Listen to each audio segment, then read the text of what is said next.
Today on Talk the Tings, I want to address something that I'm cautiously optimistic about.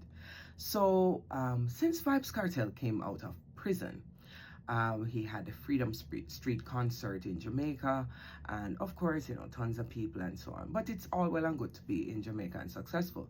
Can you be successful abroad? And he's been getting bookings upon bookings and sold out shows upon sold out shows across the Caribbean and, of course, in the US. Now, somebody was like, oh, this is the start of something. And I said, hold on. It can't just be Vibes Cartel.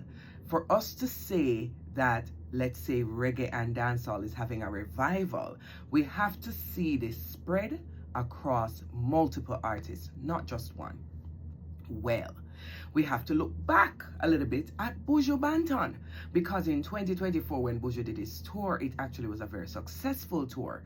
And now the numbers are in, the score is in, and it turns out that Buju Banton is the highest grossing solo reggae act of the 21st century.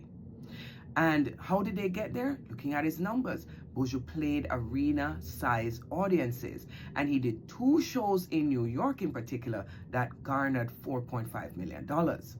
Okay, so we have Buju, we have Vibes. What else happened? Well, in 2025 alone so far, we've seen the return of Best of the Best in Miami, which was an outdoor event with over 10,000 patrons coming in to support reggae and dancehall. But that's our group effort.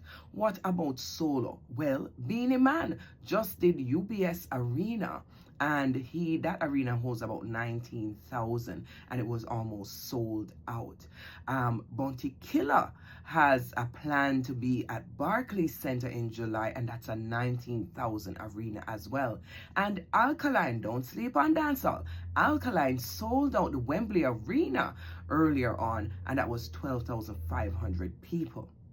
So we're seeing what seems to be now a trend, an exciting trend for reggae and dancehall, because we haven't seen arena-sized audiences in a while. The only people who've really been doing that steady, I would say, would be Shaggy, Sean Paul, right?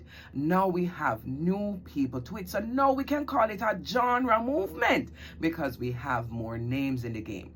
And why do we have more names in the game? Well, the visa thing helped, freeing up the visa so that these men can travel and do their music is a big deal, because, they get to join the ranks of the Sean Paul and the Shaggies and even exceed that. I didn't even know Buju's number was so well.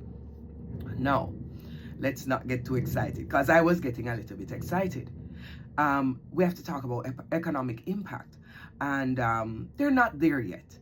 Beyonce had 5 sold-out shows in LA that garnered $55 million for the Cowboy Carter tour. Kendrick Lamar keeps beating his numbers. He just had $11.8 million in one night in Seattle. And Beyonce has been selling out hotel rooms. So in Chicago, she sold out 46,000 hotel rooms. So yes, reggae and dancehall has a moment. Reggae and dancehall could continue this moment if we all continue to support, if we all continue to see that economic impact has power, because that leads to awards, that leads to further recognition, that leads to the ability to do more business, that leads to more money. And what does that more money mean? People respect money. People respect the genre that can garner money.